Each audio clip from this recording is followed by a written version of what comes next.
Welcome to our deep dive into Robert Greene's The 48 Laws of Power. Okay. A book that kind of pulls back the curtain on the often unspoken rules that govern power dynamics. It's a fascinating blend of history and philosophy and even a bit of cunning strategy. It is. And get this. Yeah. Greene uses stories from figures like Louis XIV and even Houdini to illustrate his points. Oh, wow. Joining me today is an expert in power dynamics who can help us unpack some of these juicy insights. I'm excited to be here. Yeah. Greene doesn't hold back in revealing the tactics people have used throughout history to gain and maintain power. Okay, so let's jump right in with the first law, never outshine the master. Okay. Greene kicks things off with a story about Louis XIV and his finance minister, Nicolas Fouquet. Okay. Now, Fouquet was a brilliant guy. Yeah. But he made a critical error. He threw this lavish party that was even more extravagant than anything the king himself could have put together. Oh, my goodness. Big mistake, right? Yes. And Louis XIV, feeling a little insecure, swiftly removed Fouquet from his position and replaced him with the less dazzling Jean-Baptiste Colbert. This illustrates how those in power, even kings, can be threatened by the accomplishments of others. So the key learning here is that when dealing with someone in a position of power, be mindful of how your actions and achievements might make them feel. Never make them feel threatened. Exactly. It's a delicate dance. It's a delicate dance. Speaking of navigating those in power, this reminds me of Otto von Bismarck. Okay. He's the mastermind behind the unification of Germany. And he understood the importance of playing the long game. Bismarck wanted to strengthen the Prussian military. But he knew the king was totally against it. So instead of directly challenging the king, Bismarck actually pretended to champion the peace-loving cause. He even gave this big dramatic speech denouncing the idea of military buildup. Oh my goodness. All just a clever act to please the king. Instead of going head on, he kind of played this subversive little game. Wow. Talk about strategic. Totally. And of course the king, completely fooled, appointed Bismarck to a ministerial position. Oh, wow. Giving him the perfect springboard to further his own agenda. Bismarck's story really underscores the importance of concealing your true intentions, especially when you're dealing with those who hold the reins of power. It's all about appearing loyal while strategically maneuvering towards your own goals. That's some serious 4D chess. So you're saying it's sometimes better to play the long game and hide your true intentions to get what you want. Exactly. It's about choosing your battles and knowing when to be subtle. And it ties into the concept of Law 17. Keep others in suspended terror. Cultivate an air of unpredictability. I'm intrigued. How does this law work? Well, the book opens with this great story about Harry Houdini. The legendary escape artist. He was a master of keeping his audience on the edge of their seats. He'd make his escapes seem almost impossible. Even more dangerous than they actually were. Creating a sense of suspense that captivated everyone. I can see how that would keep people guessing. But how does this apply beyond the stage? Greene cleverly connects Houdini's tactics to the world of chess. He talks about Boris Spassky, the chess grandmaster, who'd throw in these deliberate blunders to mess with his opponent's strategy. So he'd purposely make bad moves. Why would he do that? It was all about psychological warfare. These blunders would disrupt his opponent's flow. Creating uncertainty and leading to mistakes. When you can't predict someone's next move, it puts you on edge. It's like a mental game of cat and mouse. This unpredictability creates a sort of information vacuum. The human mind craves patterns. And when we can't predict someone's behavior, it unsettles us, giving the unpredictable person a psychological advantage. Exactly. So it makes it almost impossible to strategize against them. Because you never know what they'll do next. The book even quotes Pablo Picasso. Who said the best calculation is the absence of calculation. It seems counterintuitive, but that element of surprise, that calculated capriciousness can be a real game changer. Absolutely. Wow. But it's important to be strategic about it. Right. Which leads us to another crucial law, Law 19. Know who you're dealing with, Do not offend the wrong person. Okay. It's all about being discerning when choosing your targets.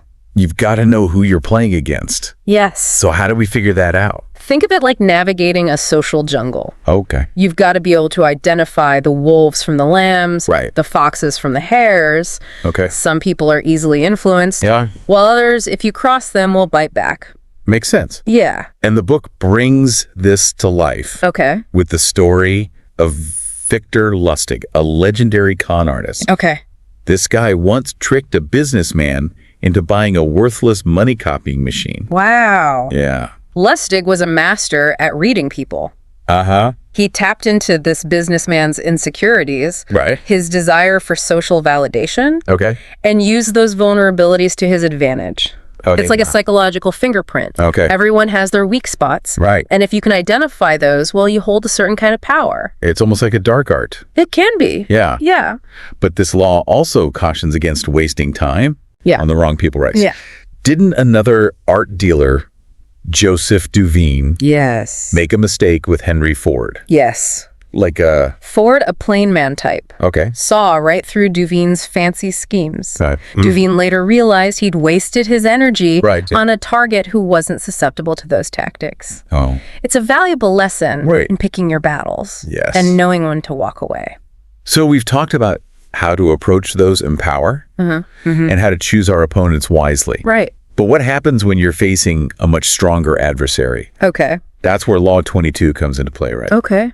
Use the surrender tactic. Transform weakness into power. Oh. This one seems counterintuitive. It does, doesn't it? Right. But it's about recognizing when surrender is the most strategic move. Okay. Sometimes stepping back can be the best way to preserve your strength. Right. And bide your time. But isn't there a risk of appearing weak or cowardly by surrendering? It's not about weakness. It's about strategic retreat. Okay. Greene uses the example of the Malians. Okay. A small island people who refused to surrender. Right. To the powerful Athenian army. Right. They fought bravely, but they were vastly outnumbered and ultimately crushed. So their downfall teaches us to recognize when surrender is actually the smarter option. Right. You're saying that surrendering doesn't always mean defeat. Exactly. It can actually be a way to regroup to plan your next move. It can buy you time. Allow you to conceal your true intentions and even create opportunities to undermine your opponent from within. Wow. Think of it like a judo move, using your opponent's weight against them.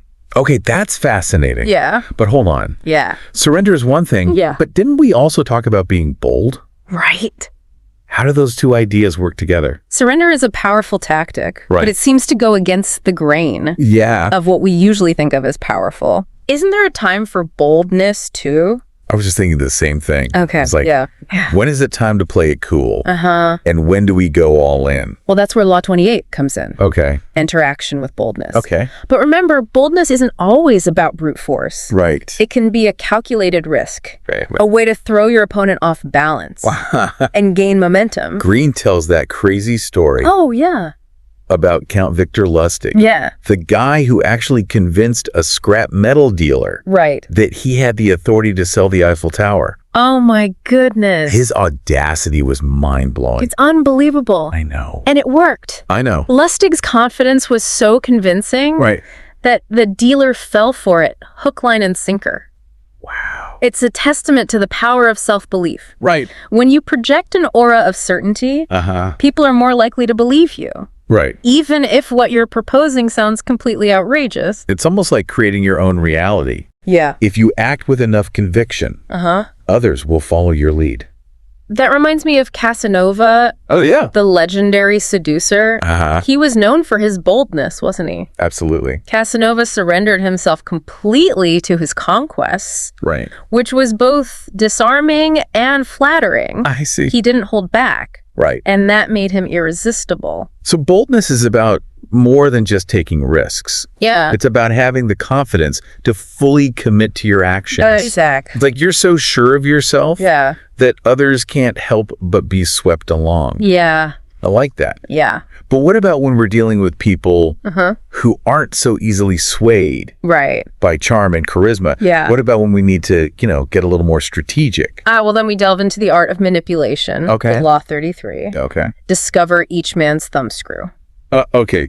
Oh. This sounds intense. Yeah. Tell me more. It's all about finding that one pressure point, that weakness you can exploit to gain control over someone. Yeah. The book uses the example of Cardinal Richelieu, King Louis XIII's chief minister. Okay. This guy was a master manipulator. Yeah. He knew how to play on people's insecurities and desires to get what he wanted. This Law 33 reminds me of that time when my boss used my desire for a promotion to get me to work extra hours. I was so focused on the goal that I didn't even realize I was being manipulated. I've been there. Have you ever experienced anything like that? Oh, absolutely. I remember when a colleague of mine really wanted to be seen as the office expert on a certain topic. Right. I subtly fed him some outdated information, knowing he'd eagerly share it in a meeting. Oh my gosh. It made him look foolish. Wow. And it subtly shifted the balance of power in my favor. Wow. That's a bit ruthless. It's the game. Yeah. Yeah. But I guess that's the point of this law, right? Yeah. It's about understanding the darker side of human psychology and using it to your advantage. It's not necessarily about being ruthless, but it is about being observant. Okay. Richelieu was a master at reading people. Right. He understood their motivations, their fears, and their ambitions, and he used that knowledge to maneuver his way to the top.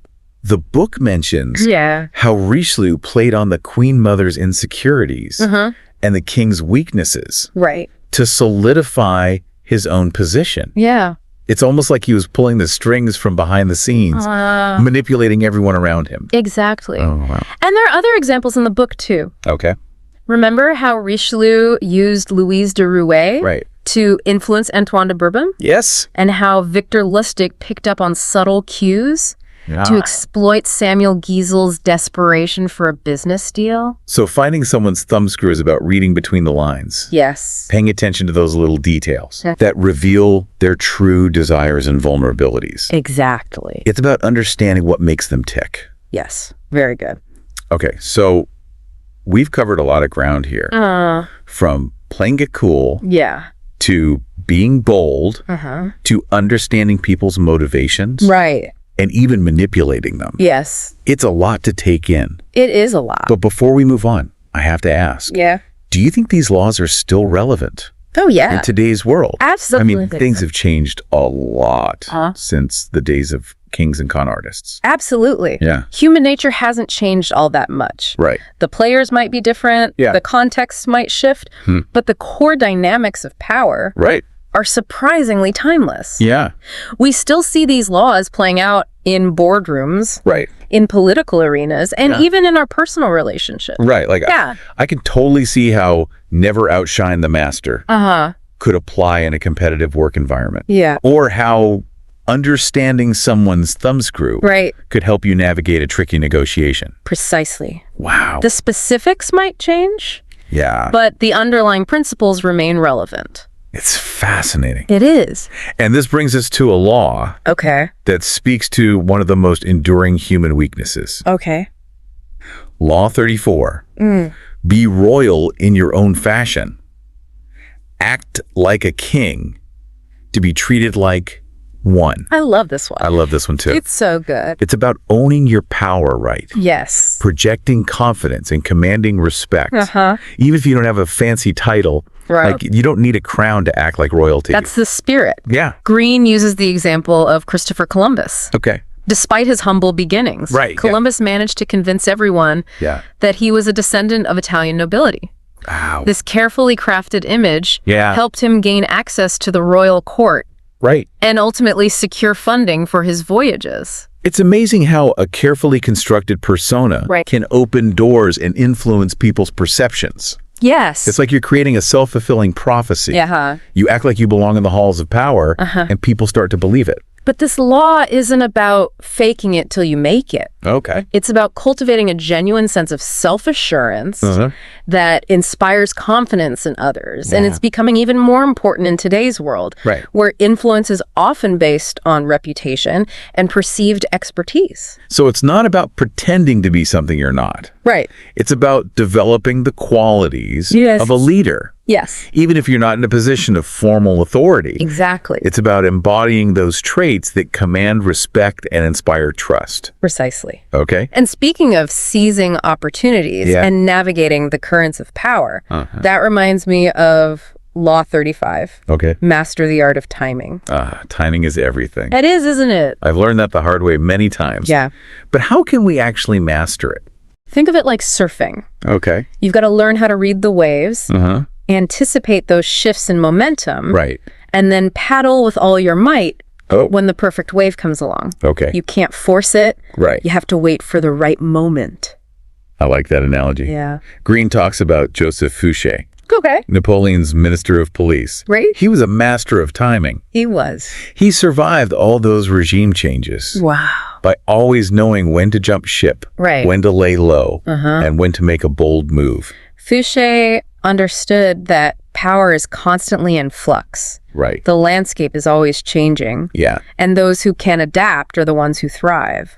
It's not about sticking rigidly to a plan, but about being flexible, observant, and ready to seize the moment when it arrives. He was like a chameleon blending into the background and shifting his colors to match his surroundings. And just as important as knowing when to act is knowing when to hold back. Okay. Sometimes the best strategy is patience. Okay. Wait for your opponents to tire themselves out. Right. Or let the situation unfold until it's ripe for the taking. There's that old saying, he who hesitates is lost. Yeah. But sometimes he who acts too quickly is lost as well. That's true. It's a delicate balance. Yeah, it is. Speaking of knowing when to step back and let things be, that makes me think of Law 36. Okay. Disdain things you cannot have. Ignoring them is the best revenge. This law is all about recognizing when to let go, when to shift your focus away from things that are beyond your control, or simply not worth the effort. Okay. Sometimes the most powerful move is to walk away. It's like rising above the drama. Yes. Refusing to get caught in the web of things that drain your energy and distract you from your goals. Exactly. Yeah. Greene uses the example of Michelangelo. You know how he had that fierce rivalry with the architect Bramante? Oh, yeah. Well, Bramante was super envious of Michelangelo's talent and tried to sabotage his career at every turn. Yeah. But Michelangelo, instead of getting dragged into that petty feud, simply ignored Bramante's attacks. Wow. He focused on his own work, on creating masterpieces that would stand the test of time. And you know what? Yeah. That indifference was more powerful than any direct retaliation. Yes. It made Bramante look small and insignificant. Exactly. It's like this saying, the opposite of love is not hate. It's indifference. Yes. When you completely withdraw your attention and energy from something, you take away its power. And this law can be incredibly helpful when you're dealing with difficult people. Instead of getting sucked into their negativity, you simply detach and focus on what you can control. That's a great strategy. It is. It's like you don't even need to fight back. Right. You simply rise above the fray.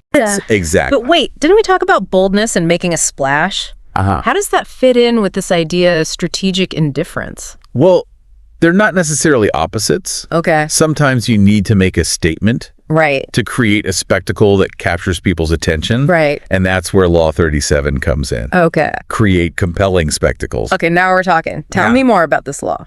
It's all about visual persuasion. Okay. Creating those memorable images and events that stick in people's minds. Okay. It's showmanship. Ooh, I love a good show. Okay. So what are some examples of this law in action? Think of Louis IV. Oh, yeah. The Sun King. Right. He used elaborate ceremonies and those over-the-top displays of wealth to reinforce his power and create this aura of awe around the monarchy. Okay. It was all about spectacle, about making a statement that people couldn't ignore. It's like he was creating a brand. An image that was larger than life. Exactly. Right. And even if you're not a king, you can use this law to your advantage. Right. Think of P.T. Barnum.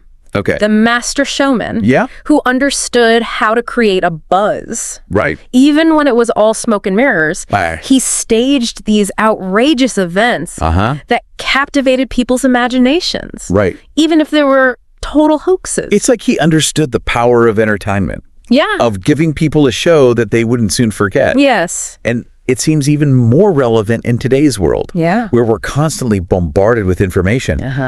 If you want to stand out, you need to create something that cuts through all the noise. You got to create an experience. Yeah. Something that grabs people's attention and makes them feel something. That's a great point. Yeah. It's not just about logic and reason.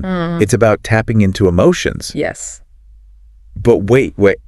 This all seems to contradict. Yeah. That idea of blending in and behaving like others. How do those two ideas work together? Well, it's about finding a balance. Okay.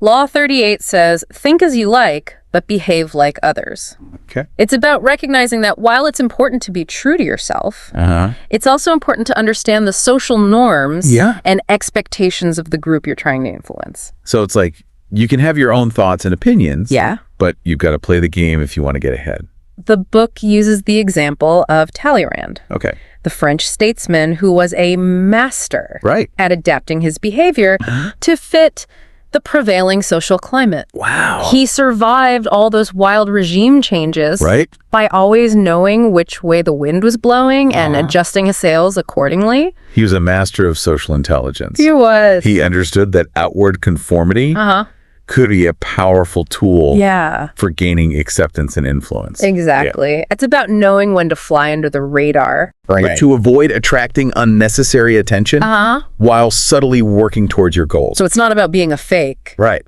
It's about being strategic. Exactly. You're blending in, but you're also subtly shaping events to your liking. Right. Okay. And this brings us to a law. Okay. That's all about using emotion as a weapon. Okay. Law 39. Okay. Stir up waters to catch fish. Okay, this sounds a little mischievous. It can be. Tell me more. It's about understanding how to provoke emotional responses in others to create opportunities for yourself. Oh. It's not about being cruel. Okay. But it can be about playing on people's insecurities or anxieties to get them to act in a way that benefits you. Greene talks about Harry Houdini again, right? He does. Didn't he use this tactic on his rivals? Yes. Okay. Houdini would intentionally antagonize them. Okay. Publicly challenging them to escape from his trickiest contraptions. Right. He knew that by provoking an emotional response, he could goad his opponents into making rash decisions. Right. Or attempting feats that were beyond their capabilities. So it's about using emotion to cloud judgment. Yes. And create openings for yourself. Exactly. But remember, the key is to remain calm and collected. Yeah. While you're stirring things up around you, you're the eye of the storm. Yes. The one who stays clear-headed while everyone else is losing their cool. You got it. That takes a lot of self-control. It does. It's like you're playing chess. Yeah. While everyone else is playing checkers. Yes. But it's important to use this law wisely. Yes, it is. Provoking anger or fear can work in the short term. But it can also backfire if you're not careful. Yes. It's about knowing when to push buttons and when to step back. Right. You don't want to create a monster you can't control. Right. Speaking of things we can't control. Yes. Doesn't Law 40 talk about the allure of getting something for nothing? Yes, Law 40. Okay.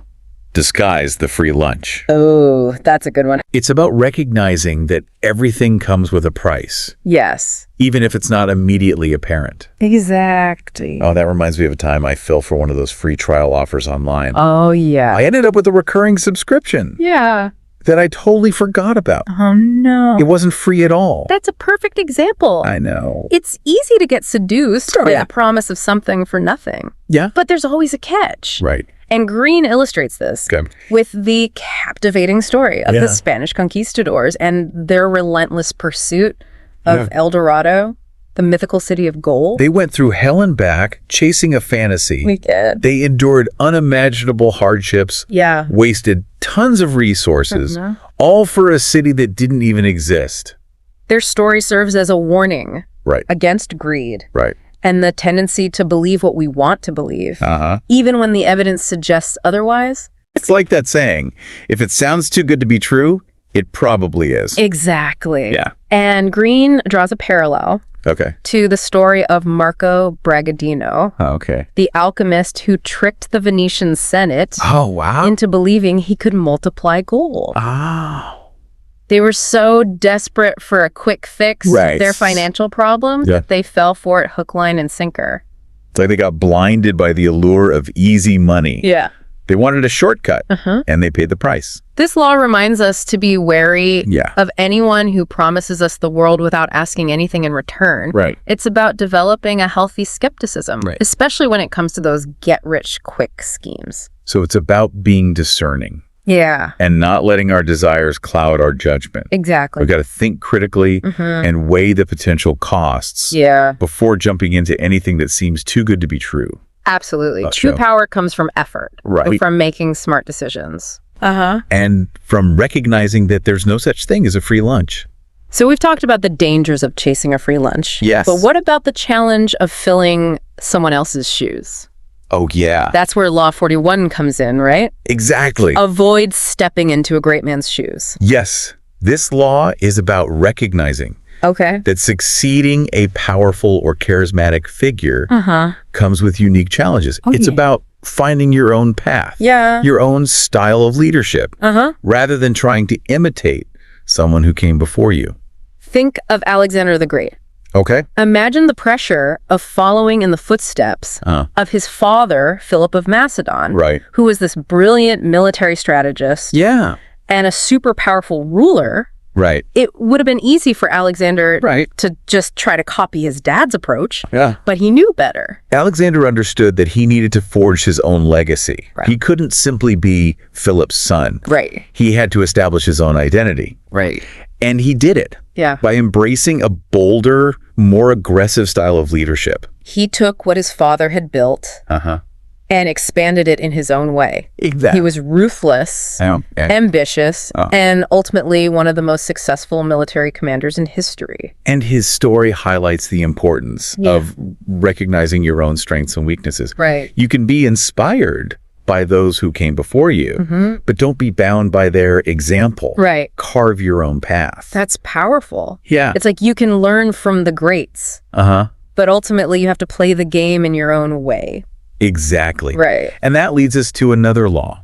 That's all about strategy and targeting, Law 42. Strike the shepherd and the sheep will scatter. This sounds a little ruthless. It can be. What does that mean? It's about recognizing that power is often concentrated in the hands of a few key individuals. And if you can take out the leader, the central figure that holds a group together, the whole structure crumbles. So it's about understanding power dynamics. And identifying those key players who wield the most influence. It's about knowing who to target and when to strike. Think of Cesare Borgia. He used this strategy to consolidate his power during the Italian Renaissance. He'd target the leaders of rival factions. Causing chaos and disorder.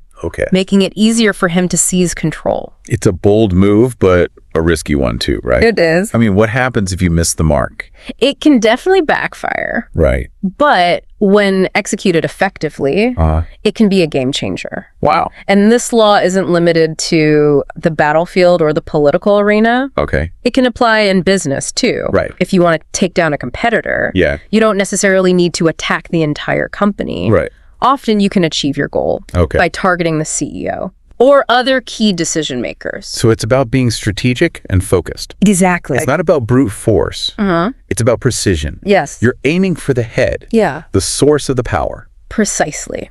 And this law is often used in combination with others. Like isolate the victim. And create compelling spectacles. By isolating the leader. You make them more vulnerable. And by creating a spectacle around their downfall, you further erode their power and influence. Like a 1-2 punch, First you isolate them. Then you strike. And you make sure everyone sees it. And this brings us back to a law that we touched on earlier. That's worth revisiting. Law 43. Work on the hearts and minds of others. This one is all about emotional intelligence and connection, right? It is. It's about building trust and inspiring loyalty. It's about connecting with people on a deeper level. Yeah. It's about understanding people's motivations and speaking to their needs. Okay. You're not just demanding obedience. Right. You're inspiring genuine commitment.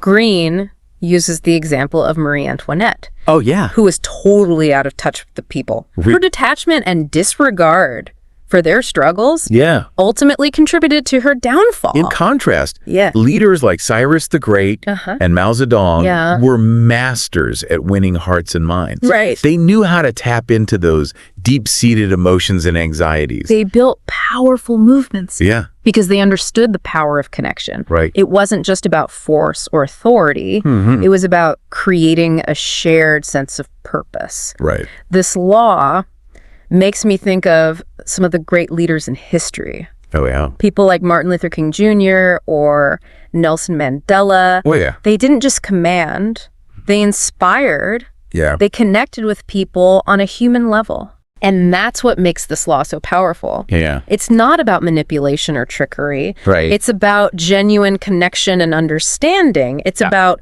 building something together. I love that. Yeah. It's like you can have all the power in the world, but without the support and loyalty of others, it means nothing. Exactly. Right. And sometimes to gain that support, you need to understand how to use your opponent's own tactics against them. Okay. And that's where Law 24 comes into play. Okay. Disarm and infuriate with the mirror effect. Okay, this sounds intriguing. Yeah. What is the mirror effect? It's about using mirroring techniques. Okay. To throw your opponents off balance. Right. You reflect back their own words and actions in a way that makes them question their perceptions and motives. So it's like holding up a mirror to them? Yes. But in a way that disarms and unsettles them? Precisely. Okay.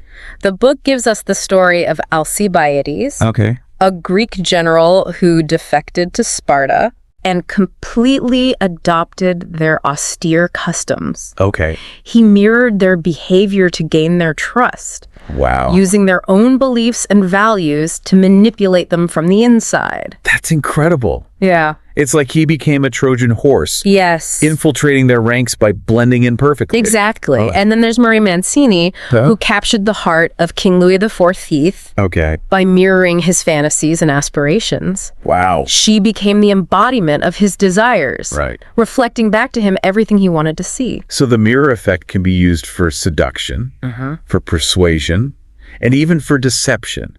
Yes. It's a subtle but powerful tool. But like all powerful tools, it should be used with caution. Right. If you're too obvious in your mirroring, it can backfire. Right. People might see right through it, and then you've lost their trust. Right. It's a delicate balance. It is. You want to make people feel understood and validated. Yeah. But you don't want to come across as a copycat.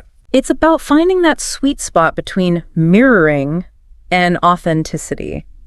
This makes me think about how we present ourselves on social media. Oh, yeah. Are we truly being ourselves? Or are we just mirroring what we think others want to see? That's a great point. Yeah. It's something we all grapple with in the digital age. So we've talked about mirroring, about emotional intelligence, about boldness and strategy.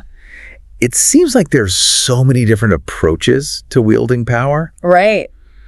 But how do we know when to push for change? Yeah. And when to hold back? That's a great question. Yeah. And it brings us to Law 45. Okay. Preach the need for change, but never reform too much at once. Okay, so this law is all about pacing ourselves. Yes. About not rocking the boat too much. Exactly. People are naturally resistant to change, especially when it comes to traditions or deeply ingrained habits. Yeah. Even when the change is positive, it can be disruptive and unsettling. Greene uses the example of Peter the Great. Oh, yeah. We're trying to modernize Russia through a bunch of radical reforms. Yeah. His intentions were good, but he tried to do too much too quickly. He underestimated the power of tradition and cultural inertia. Right. His reforms met with resistance, even rebellion. His story is a reminder. Yeah. That change is a process, not an event. Right. You can't just flip a switch and expect everything to be different. It's about taking small steps. Okay. Building momentum. And bringing people along gradually. It's so true. It is. It's like if you try to change too much too quickly, people freak out. Yeah. You've got to ease them into it. Show them the benefits and get them on board with your vision. Exactly. Right. And that brings us to a law that's often overlooked. Okay. But it's crucial for anyone who's striving for power. Okay. Law 46, Never appear too perfect. Wait, so we shouldn't strive for perfection. I've always been told to aim high.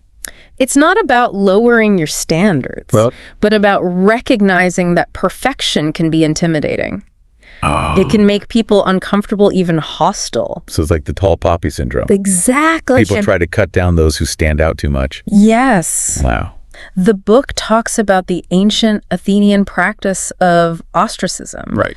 They'd literally vote to exile citizens who were deemed too powerful or too popular. Wow, that's intense. It was. They saw these individuals as a threat to the balance of power. Uh-huh. They were too perfect, too successful, and it made others uneasy. And this law is still relevant today. Wow. It's often wise to downplay your achievements, to show a little humility, to acknowledge your weaknesses. So it's not about being fake. Right. It's about being relatable. Exactly. People are more likely to trust you and support you if they see you as human, as someone who makes mistakes and faces challenges just like them. Exactly. It's about finding that balance between confidence and humility. That's a great insight. Yeah.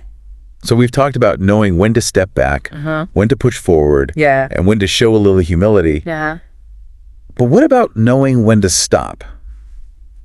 When you've achieved your goals, when you're at the top of your game, how do you know when it's time to call it a day?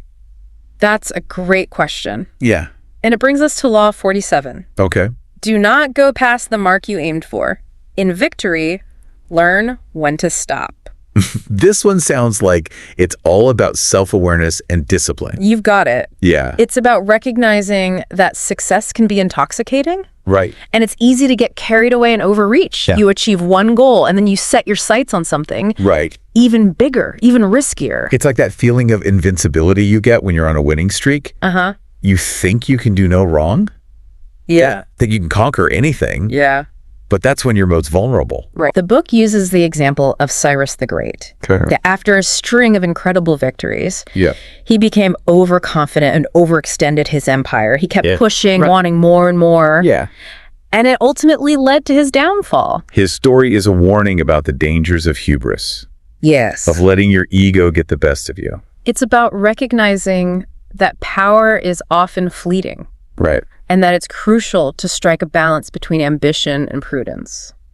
So it's not just about knowing how to win. Right. It's about knowing when to stop, when to consolidate your gains, and when to walk away. Exactly. Okay. And that brings us to the final law. Okay. The culmination of everything we've discussed so far. Yeah. Law 48, assume formlessness.